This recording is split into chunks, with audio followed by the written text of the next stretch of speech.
The Whitmore estate was a palace in everything but name. Marble floors, crystal chandeliers, and a chessboard hand-carved from Himalayan stone sat untouched in the corner of the grand living room. Billionaire Raymond Whitmore sat in his silk robe, sipping imported espresso, bored out of his mind. "I need some fun," he muttered. "Something unscripted." That's when he noticed the young girl waiting by the hallway, her eyes fixed on the chessboard, like it was a puzzle waiting to be solved. She was maybe 12, barefoot, hair in messy braids, and her skin, like her mother's, a deep brown that the estate's elite guests usually ignored. "Hey," Raymond called out, half laughing. "You ever played chess before?" The girl hesitated. Her name was Zuri. Her mother, Angela, had been working as a maid in the Whitmore mansion for nearly 7 years. Zuri had come along today because school was closed for fumigation, and Angela couldn't afford a sitter. Zuri nodded slowly. "I've read about it," she said softly. Raymond chuckled. "Come on, let's play around, for fun." Angela rushed into the room, mortified. "Sir, she doesn't know how. She's just a kid." Raymond waved her off. "It's just a game, Angela." Zuri stepped forward. Her fingers grazed the black queen. "White moves first," she whispered, and her hand reached for the pawn with mechanical precision. Raymond raised an eyebrow. "Interesting," he said, smiling. "Let's see what you got, kid."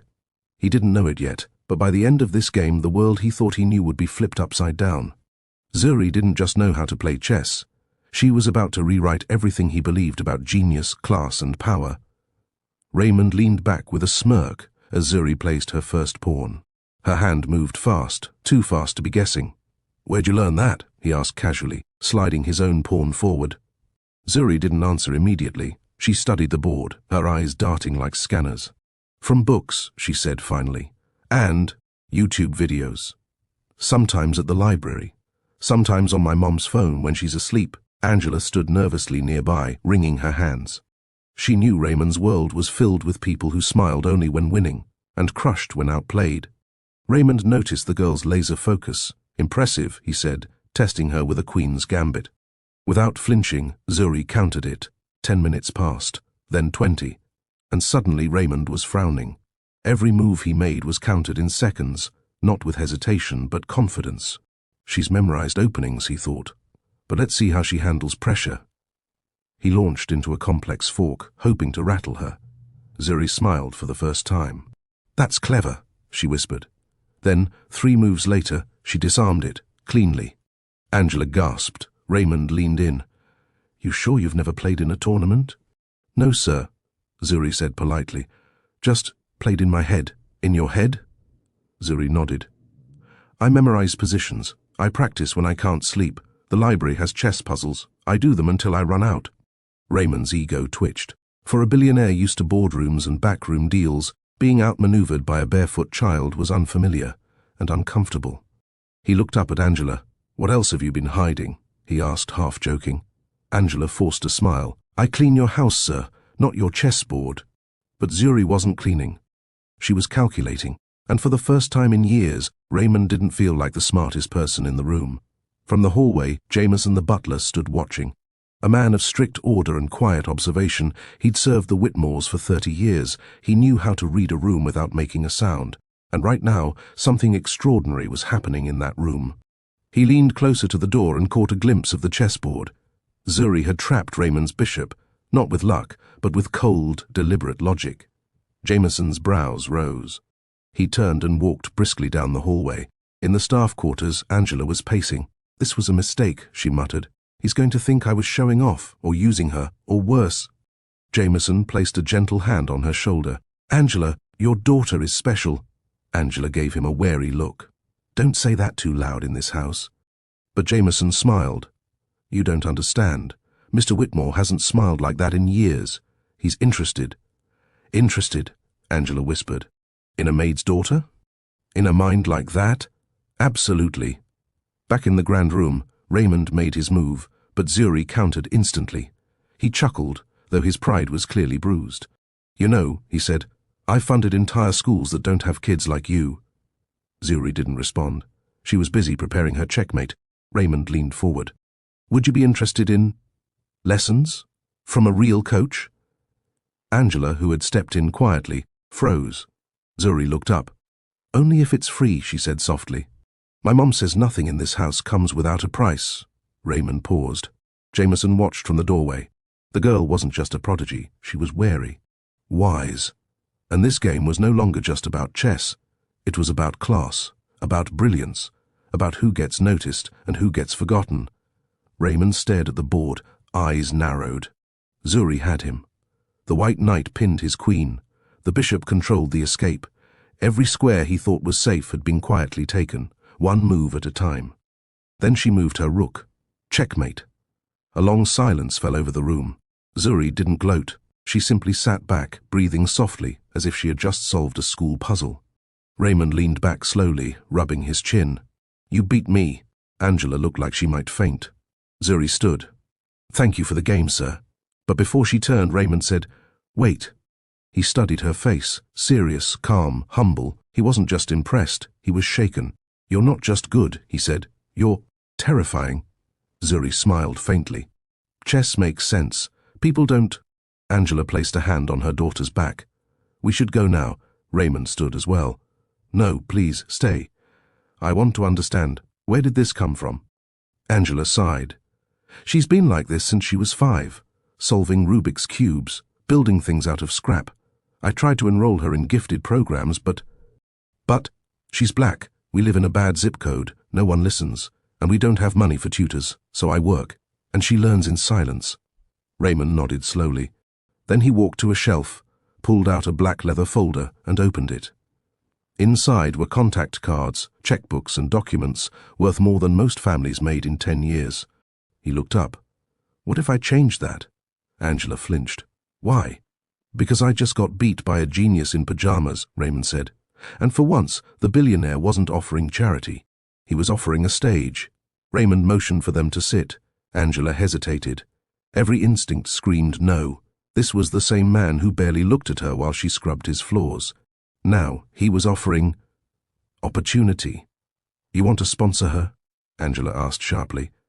Raymond nodded. Not out of guilt, out of awe. Angela folded her arms. What's the catch? There's no catch, he said.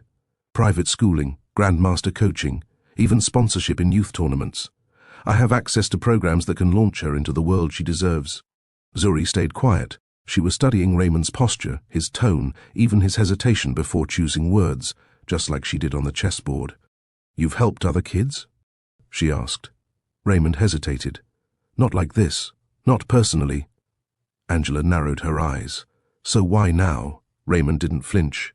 Because in 10 minutes she undid what 100 hedge fund managers never could. She humbled me. Angela stood. I'll think about it. Of course, he said gently. But the offer stands. Later that night, as Angela and Zuri walked back to their small apartment, the silence between them was heavy. You want to say no? Zuri whispered. Angela nodded. People like him don't just give, they invest. And when they invest, they expect returns. But what if it's real? Zuri asked. What if he means it? Angela looked down at her daughter. Baby, you're not a chess piece. You're not something he can move around. I know, Zuri said. But maybe I'm the one who moves the board. Angela stopped in her tracks, and for the first time that day, she wasn't afraid, she was proud. 2 days passed. Angela hadn't returned Raymond's call. She couldn't. Every time she looked at Zuri, she saw a girl standing at the edge of a world that wasn't made for her. But Zuri was changing. At the dinner table, she barely touched her food. Her mind was elsewhere, on endgames, on tournaments she had only watched from library screens. And then the phone rang. Angela stared at the caller ID. Raymond Whitmore. Zuri's eyes met hers. Please answer it. Angela picked up, her voice guarded. Hello? Raymond's tone was calm but firm. I wanted to give you space, but I also wanted you to know I've already spoken to a coach, Grandmaster Amara Klein. She's intrigued. She watched Zuri's game on the security feed. Angela blinked. You recorded it? Every room in this house is recorded, Raymond replied, for insurance. But this time, it captured history. Angela exhaled. And what does this coach want? She's flying in tomorrow. Angela's heart skipped. You think this is a game you can buy your way into? Raymond lowered his voice. Angela, I don't care if she becomes world champion or walks away from chess forever. But she deserves the choice. That night, Angela sat beside Zuri in bed. You want this? She asked softly. Zuri nodded. I don't want to be a prodigy for rich people to show off. Then what do you want? Zuri whispered. I want to play, where I'm not the only one like me, where people don't act surprised when I win. Angela kissed her forehead. Then we'll go, she said, but on our terms. Zuri smiled. In that moment, she wasn't a maid's daughter. She was a queen choosing her next move. The next morning, a sleek black car pulled up outside the Whitmore estate. Out stepped Grandmaster Amara Klein, chess legend, former world champion, and a woman known for mentoring only the rarest of talents. She wasn't what Zuri expected. Short, African-American, braided hair, no makeup, and a presence that didn't demand attention but commanded it. Angela held Zuri's hand tightly as they entered the estate. Raymond greeted them both with practiced warmth, but Amara went straight to Zuri. No gloves, no handshake, she said. Sit at the board. Zuri blinked. We're starting? Amara's lips twitched. Talent doesn't wait. The two sat. Angela watched nervously as the pieces clicked into place. You're opening? Amara asked. Caro can, Zuri replied. Bold. Amara nodded. Let's see if you know it. For the next 40 minutes, neither spoke beyond the occasional piece call-out. Zuri's eyes never left the board. Neither did Amara's. Raymond tried to peek in, but Jameson blocked the doorway politely. This is their space now, the butler whispered. At move 62, Amara leaned back. Zuri was 2 moves from checkmate. Amara smirked. You ever played a human who fought back? Zuri nodded. But never one who taught me in silence. Amara stood. She's real, she told Angela. But she doesn't need babysitting. She needs sharpening. There's a program in Geneva. Full scholarship. I can get her in. Angela gasped. Switzerland? It's where future champions are born, Amara said. And she's already past America. Raymond looked stunned. But I wanted...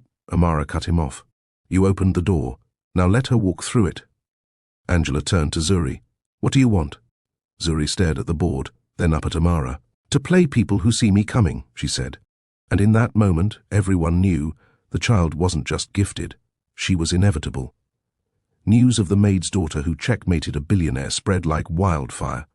It started with a leaked security clip, Zuri's quiet confidence, her precise moves, Raymond's stunned expression. It all hit the internet like a lightning bolt. #ChessQueenZuri trended within hours.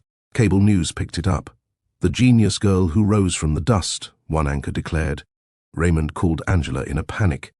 I didn't release it, but now, it's out. Angela wasn't angry. Zuri wasn't afraid. In fact, she was annoyed. They're not talking about my moves, she said. They're talking about where I come from. Like it's a miracle I can think. Angela hugged her. That's how they protect their world. By acting like we don't belong in it. Then came the interviews. Journalists camped outside their apartment. Sponsors called non-stop. Toy companies offered Zuri branding deals. Reality shows pitched chess genius versus the world. Angela shut them all down. Then a letter arrived from the US Chess Federation. They invited Zuri to the National Scholastic Tournament with automatic seeding. Zuri whispered, It's starting. Amara called next. You'll need to block out the noise, she said. The world will try to own your story. But it's mine, Zuri replied. Yes, and you'll guard it, like the king on your board. Raymond, meanwhile, held a press conference to defend himself. I wasn't surprised she was black, he said awkwardly. I was surprised someone so brilliant was so... young. The damage was done. Memes exploded. Zuri didn't respond to any of it. She was too busy training, practicing lines, solving puzzles, watching tapes. And every time she touched the board, her eyes sharpened. She didn't just want to play. She wanted to change the game. And she was only getting started. The tournament hall buzzed. Hundreds of players filled rows of boards, their focused silence louder than a stadium crowd. Zuri walked in, braids freshly done, nerves tucked beneath a calm surface. She wasn't wearing a brand, just her favorite hoodie and jeans, but eyes followed her everywhere. The child genius from the internet, the maid's daughter, the girl who made a billionaire sweat. In round 1, she crushed a ranked player in 21 moves. Round 2, she forced a draw against a national finalist. By round 5, she was the story of the tournament. But it wasn't just her talent, it was how she carried it, with stillness, with dignity, with fire under quiet skin. In the final match, her opponent was last year's champion, A smug 17-year-old prodigy named Cole Bishop, backed by elite coaches and private schooling. He smirked at Zuri as she sat down. "I've read about you," he said. Zuri looked up. "Then you know I don't talk during games." He chuckled. "You're good. But this is my world." Zuri placed her first pawn forward. "I don't want your world," she said. "I'm building my own." The game was brutal. Cole came hard, aggressive, fast. But Zuri didn't flinch. Each move was a statement, each sacrifice a lesson. At move 78, she laid down her rook. Checkmate. The crowd erupted. Angela burst into tears. Raymond stood and clapped. Amara nodded, whispering, "Queen." Zuri looked into the camera lenses flashing all around her. She didn't pose. She didn't gloat. She simply said, "Let this be normal. A girl like me winning shouldn't be a surprise." And with that, she walked away from the board, not as someone who was discovered, but as someone who had finally been seen.